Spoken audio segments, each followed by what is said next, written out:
Ok, buenos días a todos. Vamos a comenzar con la clase de hoy.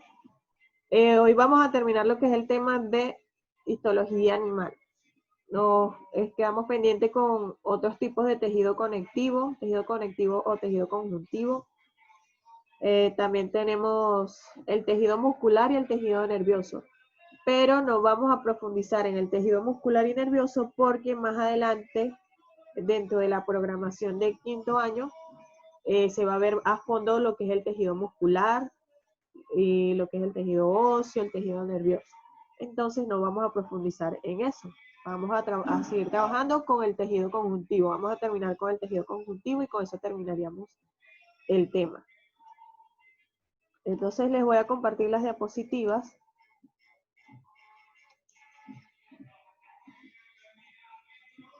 Y como les venía diciendo, vamos a trabajar con lo que faltaría del tejido conectivo. ¿Ven las diapositivas?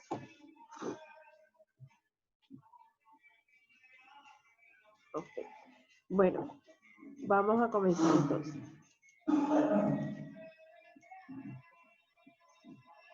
Seguimos con el tejido conectivo. ¿Cuál era el otro? A ver si recuerdan, ¿cuál era el otro nombre que recibía el tejido conectivo? ¿Cuál era el otro nombre que recibía?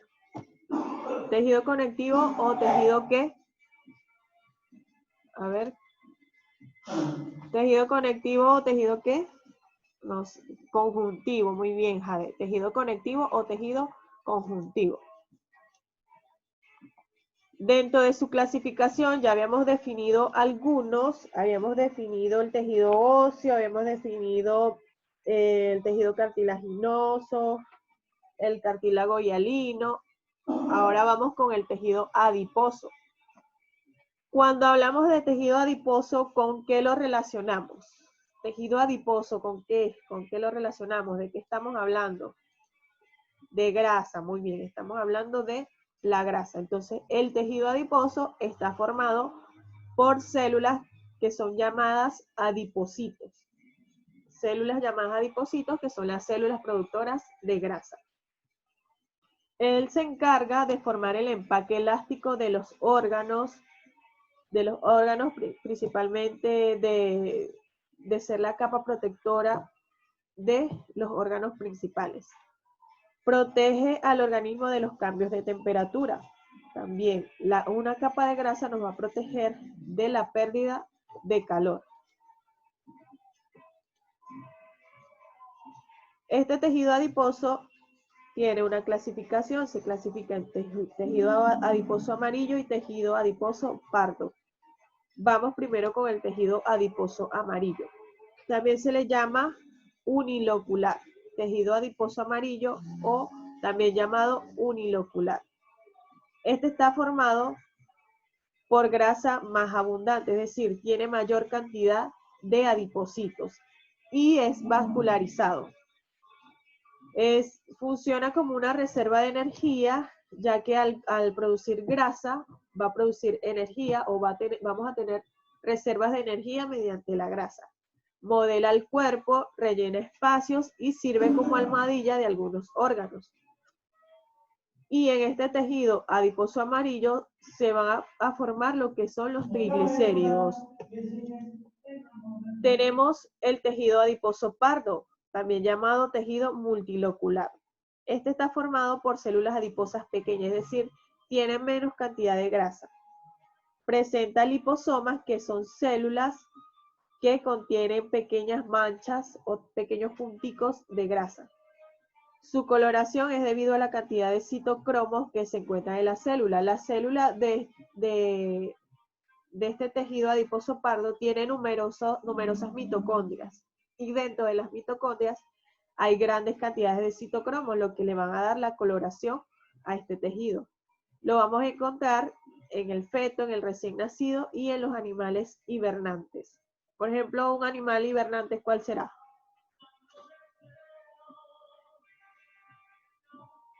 Un animal hibernante, ¿cuál será? El oso, muy bien.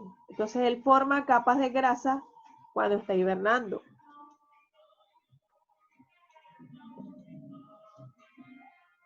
Aquí tenemos el tejido adiposo amarillo y el tejido adiposo pardo.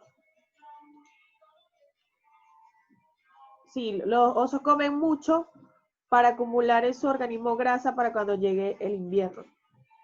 Que la grasa es la que los va a proteger de la pérdida de calor, es lo que les va a dar el calor durante el invierno.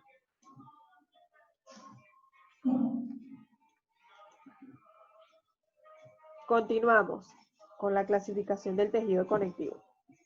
Tenemos al tejido sanguíneo. El tejido sanguíneo estará formado por ¿qué? Tejido sanguíneo, está fácil.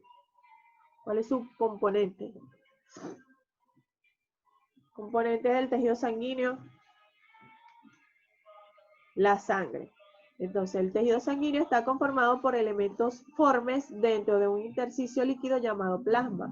Es decir, tenemos una sustancia llamada plasma, que dentro de ella vamos a encontrar elementos formes. ¿Cuáles son esos elementos formes? Los glóbulos rojos, los glóbulos blancos y las plaquetas. Esos tres en conjunto me van a formar la sangre. La sangre es un líquido viscoso que circula a través de los vasos sanguíneos y es bombeada por el corazón. Entonces, la sangre es un líquido viscoso que se transporta o se conduce mediante los vasos sanguíneos y es bombeado por el corazón. ¿Cuáles son sus características? Tiene un color rojo. Este color rojo puede ser rojo brillante cuando está oxigenada y rojo oscuro cuando está desoxigenada o cuando presenta dióxido de carbono. Tiene sabor salado. Su volumen va a depender del sexo, de la edad y del peso corporal. El volumen de sangre con el que cuente una persona va a depender del sexo, la edad y el peso corporal, es decir, que varía en cada individuo. Es más densa que el agua, es 5 veces más viscosa que el agua también. Más densa que el agua y 5 veces más viscosa que el agua. Tiene un pH ligeramente alcalino, entre 7.35 y 7.45. Recordemos que el pH neutro es 7, pero ya está pasando casi a 8. 7.35, 7.45 es ligeramente alcalino.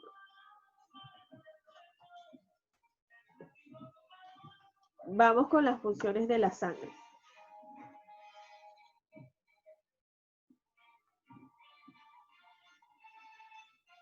Vamos con las funciones de la sangre. Tenemos que transporta oxígeno y CO2. Va a transportar oxígeno. ¿Desde dónde hacia dónde transportará oxígeno? A ver, ¿quién sabe desde dónde hacia dónde? El oxígeno lo transporta de dónde hacia dónde.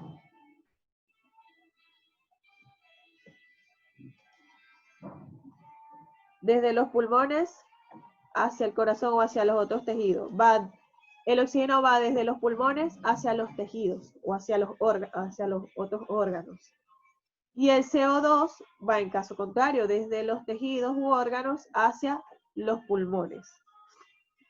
Transporta nutrientes, también funciona como transporte de nutrientes. Participa en la inmunidad, coagulación y fagocitosis. Inmunidad, todo lo referente al sistema inmunológico del organismo, coagulación de la sangre y fagocitosis de algunas sustancias para nutrir a las células. Transporta sustancias de desechos y mantiene la temperatura corporal y la presión arterial. Estas son las funciones del tejido sanguíneo: transportar oxígeno de los pulmones a los tejidos u otros órganos y CO2 desde los órganos o tejidos hacia los pulmones. Transporta nutrientes, participa en la inmunidad, coagulación y fagocitosis, transporta sustancias de desecho para ser excretadas y mantiene la temperatura corporal y la presión arterial.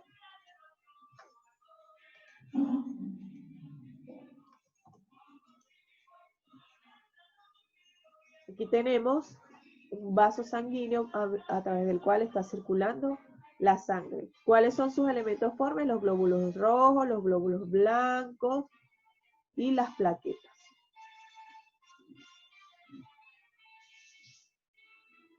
Aquí me dicen, o sea, si mi presión no está del todo bien, tengo un fallo en el tejido sanguíneo o conectivo. si algo estaría fallando, no hay una vasodilatación o vasoconstricción correcta.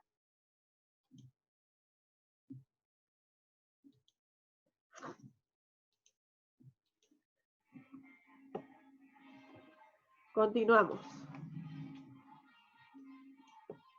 Seguimos con el tejido sanguíneo. Y vamos ahora con los componentes del tejido sanguíneo. Tenemos a los elementos formes, como les decía, los glóbulos rojos, los glóbulos blancos y las plaquetas. Tenemos al plasma. El plasma es un líquido amarillo claro.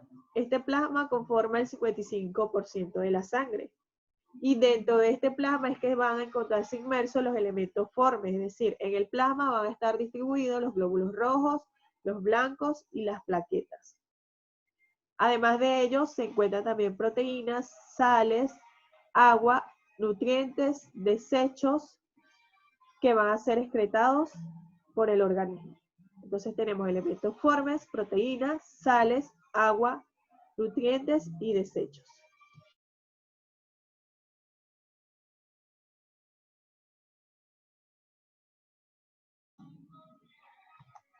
Además de esto, está formado en un 92% por agua y también está formado por algunos tipos de proteínas. Tenemos 3 tipos de proteínas principales: la albúmina, la globulina y el fibrinógeno. Entonces el plasma está formado por un 92% de agua y va a representar el 55% de la sangre.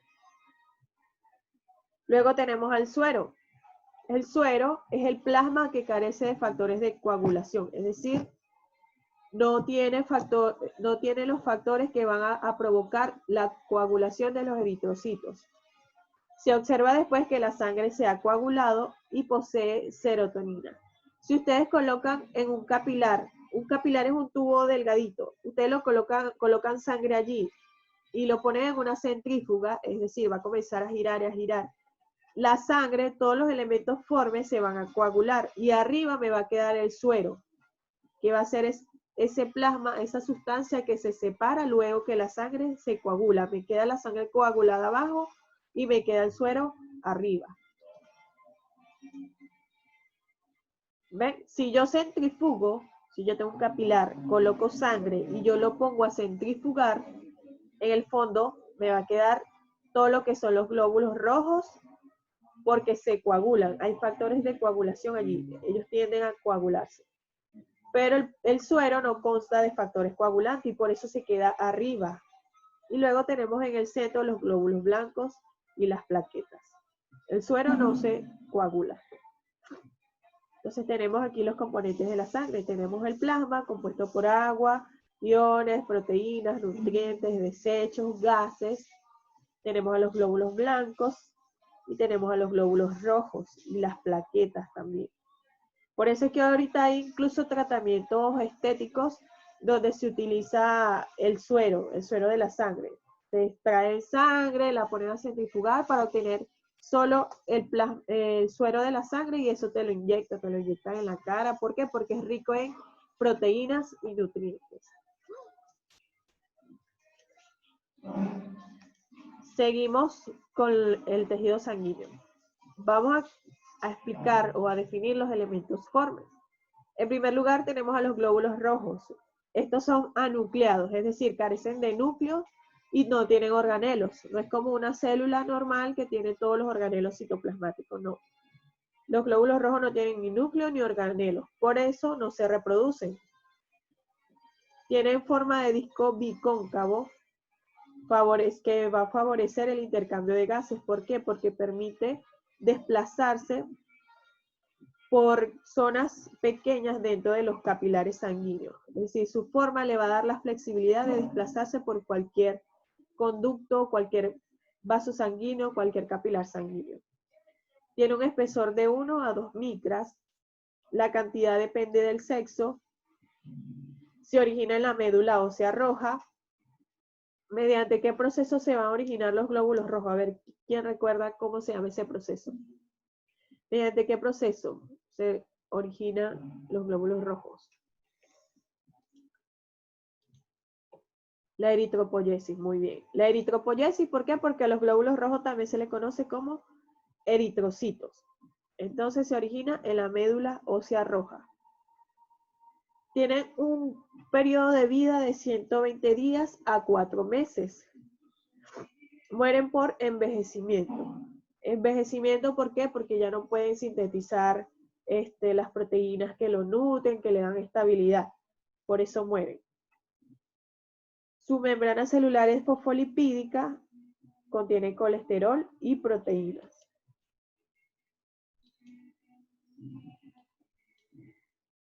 Su función va a ser el transporte de gases, darle el color rojo a la sangre y regula el equilibrio ácido-básico. También va a originar pigmentos biliares. Glóbulos blancos. Otro elemento forme, los glóbulos blancos. Estos poseen núcleo y organelo, es decir, sí son como una célula común. Poseen núcleo y poseen organelo. Si poseen núcleo, por lo tanto, se pueden reproducir. Son altamente especializados. Especializados principalmente en el sistema de defensa. Participan en el sistema inmunológico. En la defensa contra la invasión y la infección por virus, bacterias y por cuerpos extraños. Tienen forma esférica, miden de 7 a 20 micras y su origen también es en la médula ósea roja, en el vaso y en órganos linfoides. Entonces, los glóbulos blancos son células altamente especializadas, especializadas en la defensa del organismo. Tenemos las plaquetas. Ahora tenemos el otro elemento forme que son las plaquetas. Las plaquetas se forman por restos de una célula mayor. Esta célula mayor se llama megacariocito, que se desintegra y de allí se van a formar las plaquetas. Estas también carecen de núcleo, al igual que los glóbulos rojos, pero poseen algunos organelos. No tantos como los glóbulos blancos, pero sí poseen algunos organelos. Tiene una membrana celular trilaminar. Trilaminar, ¿qué será trilaminar? ¿Cuántas láminas tiene? ¿Cuántas láminas tiene? Ajá, 3 láminas. Membrana celular trilaminar. Tiene forma de disco alargado, a diferencia de los glóbulos rojos que son disco bicóncavos, las plaquetas son discos alargados. Mide de 2 a 4 micras y se origina también en la médula ósea roja, como les dije, a partir de una célula mayor llamada megacariocito. Y participa en el proceso de tromboyesis. Tromboyesis, que será formación de trombos, tiene que ver con la coagulación de la sangre. Entonces, aquí tenemos todos los elementos de la sangre, todos los elementos formes. Glóbulos rojos, plaquetas,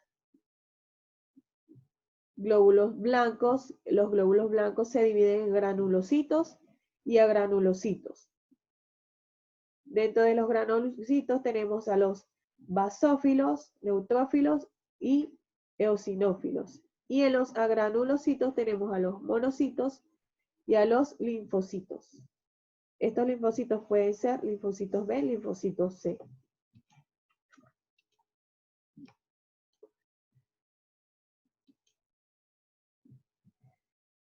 Tenemos ahora las propiedades de los glóbulos blancos. Recordemos que participan en el sistema inmunológico. Estos glóbulos blancos son los que ahorita están trabajando más en este periodo de cuarentena. Son los que tenemos que mantener mejor ahorita en este periodo, en esta pandemia. Reforzar nuestros glóbulos blancos, reforzar nuestro sistema inmunológico. Dentro de sus propiedades tenemos la quimiotaxis, que es cuando los glóbulos blancos, o los también llamados linfocitos, se dirigen hacia un estímulo antigenario. ¿Antigenario qué será? ¿Qué será antigenario? Antigenario, ¿con qué tiene que ver?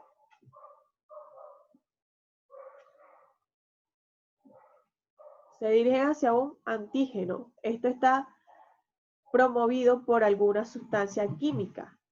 Se van a dirigir hacia un antígeno. Otra propiedad es el movimiento ameboideo. Este movimiento es un desplazamiento que se da lento. Ameboideo, ¿por qué? Porque es similar al movimiento de una amiba. Es un desplazamiento lento que va en varias direcciones y constantemente va a tener cambio de orientación. Y se da gracias a pseudópodos. Pseudópodos son falsos pies. Es decir, que la célula va a tener especies de cilios o flagelos que le van a proporcionar ese movimiento. Van a aparecer falsos pies. Tenemos la diapédesis, que consiste en atravesar las paredes de los capilares sanguíneos para intervenir en la función de defensa. Es decir, que los glóbulos blancos tienen la capacidad de intervenir en cualquier momento ante un ataque de algún cuerpo extraño, de algún virus, de alguna bacteria. Pueden estar en el torrente sanguíneo y atravesar las paredes de los capilares sanguíneos. Fagocitosis, que es la ingesta de los antígenos y su posterior destrucción. Es decir, la célula va a fagocitar, va a, digamos que a comerse un antígeno y lo va a destruir dentro de ella para después expulsarlo. Vamos ahora con las propiedades de las plaquetas.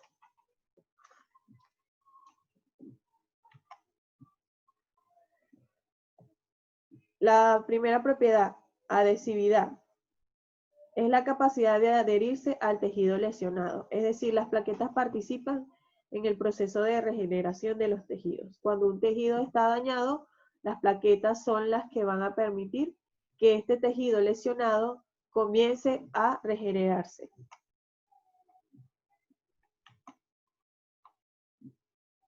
Tenemos la otra propiedad que es la aglutinación. La aglutinación, también llamada agregación, es la capacidad de accionar entre ellas para formar el trombo blanco. Trombo blanco es cuando se coagula la sangre. El proceso de coagulación de la sangre se da por las plaquetas. ¿Y esto será bueno o será malo? El proceso de formación de trombos. ¿Bueno o malo?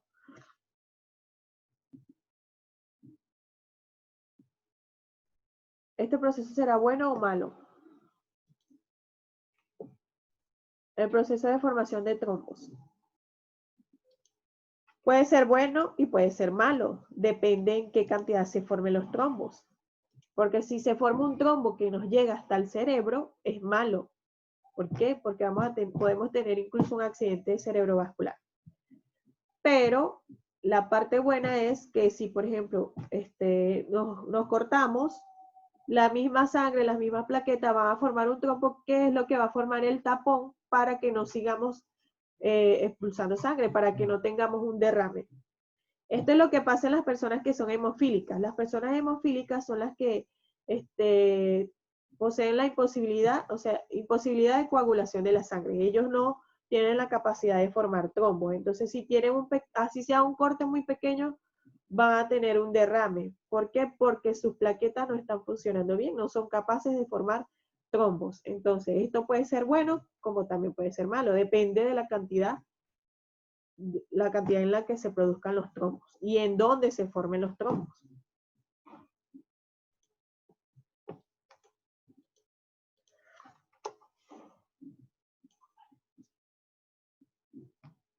Ok, con esto terminaríamos la presentación.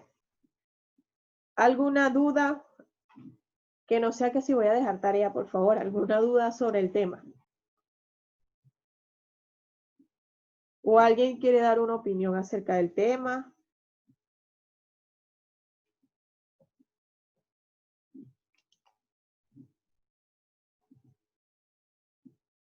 Ajá, por aquí me dice malo si es en exceso un paro cardíaco. Exactamente. Si se forman numerosos trombos en los capilares sanguíneos, los vasos sanguíneos, no va a haber un correcto bombeo de sangre y puede ocurrir un infarto.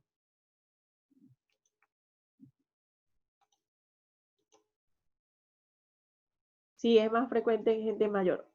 Estos daños por la formación de trombos es más frecuente en personas mayores, porque, por ejemplo, han escuchado mucho de los ACV, accidentes cerebrovascular, principalmente se dan en personas mayores. Profesora, nuestros glóbulos blancos pueden ayudar a que el COVID, sí, lo que está trabajando son nuestros glóbulos blancos. Los glóbulos blancos son nuestro sistema de defensa. Por eso es que tenemos que mantener nuestro sistema inmunológico. Cuando ustedes están enfermos, ¿qué es lo primero que les mandan a hacer? Un examen de sangre. Si en el examen de sangre sale alto los glóbulos blancos, quiere decir que hay una infección o hay un virus. ¿Por qué?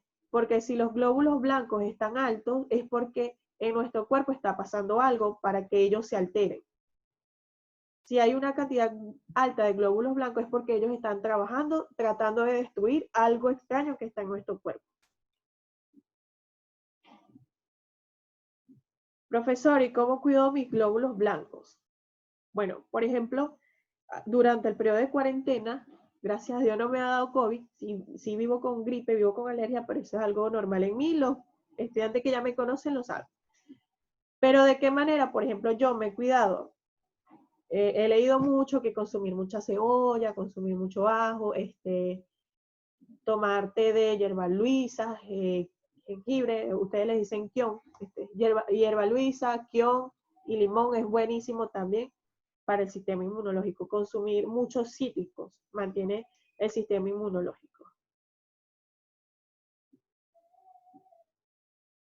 Profesora, ¿qué pasa si hay un alto nivel de glóbulos rojos?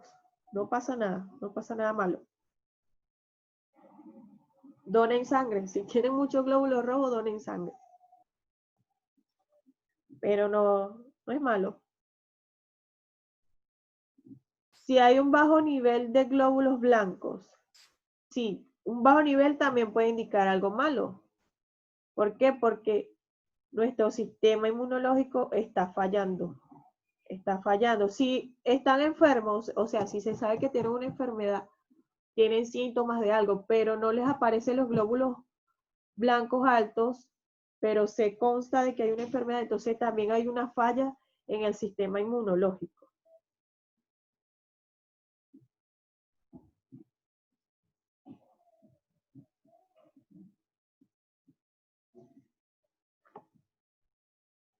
Por aquí me preguntan, ¿es cierto que si la sangre es más roja es porque es más vigorosa? En realidad el color de la sangre depende de si está oxigenada o desoxigenada. Por ejemplo, dicen que hay que las personas de sangre azul, todos tenemos sangre azul. La sangre azul es la que está desoxigenada y la sangre roja es la que está oxigenada. Si ustedes ven una imagen del sistema circulatorio, ustedes van a ver que hay unos capilares por donde hay sangre azul y unos por donde hay sangre roja. La roja es la que está oxigenada y la azul es la que está desoxigenada.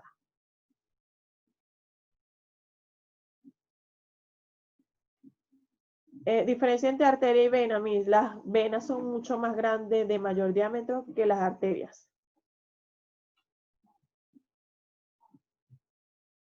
Profesora, porque cuando tienes diabetes no cicatrizas rápido.